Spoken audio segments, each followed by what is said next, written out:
The following video has been rated politically incorrect by the Motion Picture Association of America. It is intended for patriotic audiences. The Department of Justice has a duty to enforce our nation's laws, including our immigration laws. Those laws require us to promptly remove aliens when they are convicted or detained of certain crimes. The vast majority of American people support this common sense requirement. According to one recent poll, 80% of Americans believe that cities that arrest illegal immigrants for crimes should be required to turn them over to immigration authorities. Unfortunately, some states and cities have adopted policies designed to frustrate this enforcement of immigration laws. This includes refusing to detain known felons under federal detainer request or otherwise failing to comply with these laws. For example, the Department of Homeland Security recently issued a report showing that in a single week, there were more than 200 instances of jurisdictions refusing to honor ICE detainer requests with respect to individuals charged or convicted of a serious crime. The charges and convictions against these aliens include drug trafficking, hit and run, rape, sex offenses against a child, and even murder. Such policies cannot continue. They make our nation less safe by putting dangerous criminals back on the streets. We all remember the tragic case of Kate Steinle, the 32-year-old woman who was shot and killed 2 years ago in San Francisco as she walked along a pier with her father. The shooter, Francisco Sanchez, was an illegal immigrant who had already been deported 5 times and had 7 felony convictions. Just 11 weeks before the shooting, San Francisco had released Sanchez from its custody, even though Immigration and Customs Enforcement officers had filed a detainer requesting that he be held in custody until immigration authorities could pick him up for removal. Even worse, Sanchez admitted the only reason he came to San Francisco was because it was a sanctuary city. A similar story unfolded just last week whenever Valles, an illegal immigrant and a Mexican national, was charged with murder and robbery of a man at a light rail station. Valles was released from a Denver jail in late December, despite the fact that ICE had lodged a detainer for his removal. The American people are not happy with these results. They know that when cities and states refuse to help enforce immigration laws, our nation is less safe.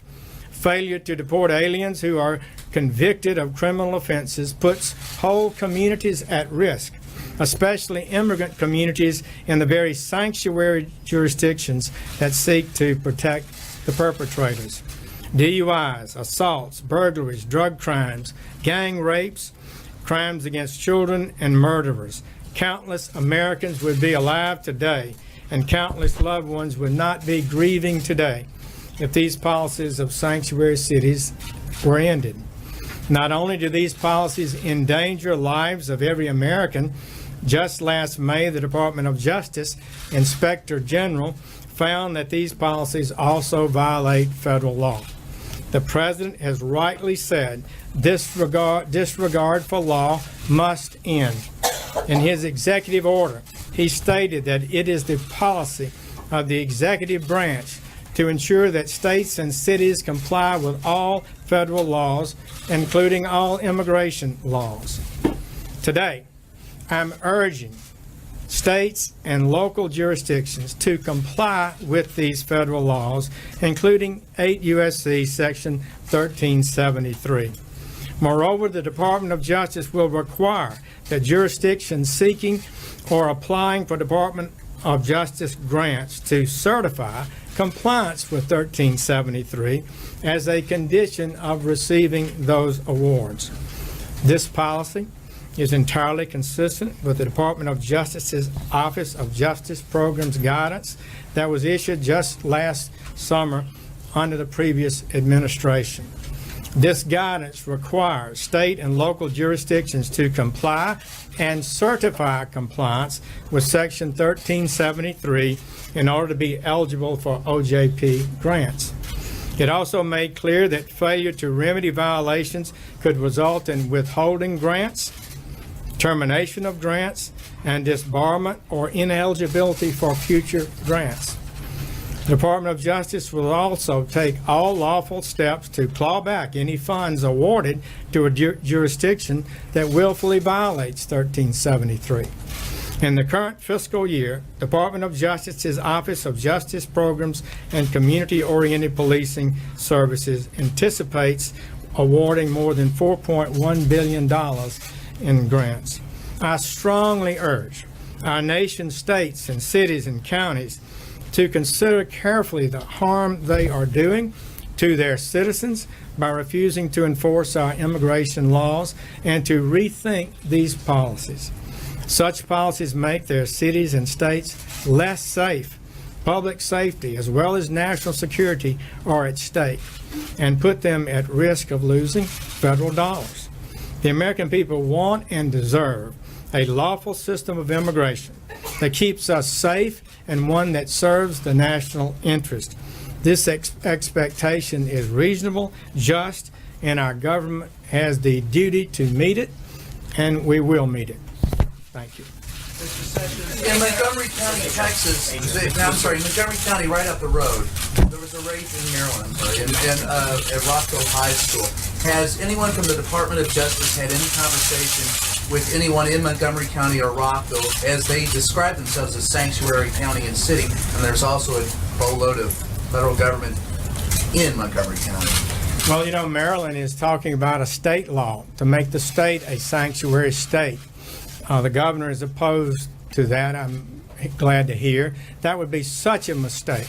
I would plead with the people of Maryland to understand that this makes the state of Maryland more at risk for violence and crime, that it's not good policy. And as a former prosecutor for many years in state and federal law on the jurisdictions, I just know the historic relationship different federal agencies have with regard to honoring detainers. It's just a fundamental principle of law enforcement that if you have a person arrested and another jurisdiction has a charge, then they file a detainer, and when you finish with the prisoner, you turn them over to the next jurisdiction for their adjudication. That is what should be done. Right. So, Let me answer the question. Mr. Attorney General. Major. Mr. Attorney, so listening to you carefully, it sounds like you're applying the standards and the policy that the Obama administration put forward on compliance with underlying Justice Department rules. Are you taking any additional steps? And have you asked the President to maybe talk about other federal funds that are not necessarily under your control as a way to punish sanctuary cities or states? Well, that's a good question. What I'm saying today is that essentially the policies of the Obama administration that were issued last July make clear that you should not be receiving certain federal funds if you're not in compliance with 1373. We believe that grants in the future could be issued that have additional requirements, as every grant that's being issued in America today usually has a requirement that if you qualify for this grant, you have to meet certain requirements. So we'll be looking at that in the future, and we'll continue to pursue it. But fundamentally, we intend to use all the lawful authority we have to make sure that our state and local officials who are so important to law enforcement are in sync with the federal government. Mr. Attorney General, some of those officials, general cities, for example, bigger cities, have said despite the lack of federal funding, they will continue to be sanctuary cities, that they don't care that they're losing money, essentially. What recourse does the Department of Justice have in those cities that look at what you're doing and say, we don't care, we're going to continue to implement this policy? Well, that's very disheartening, but I hope that the American people and their constituents in their own cities will communicate with them.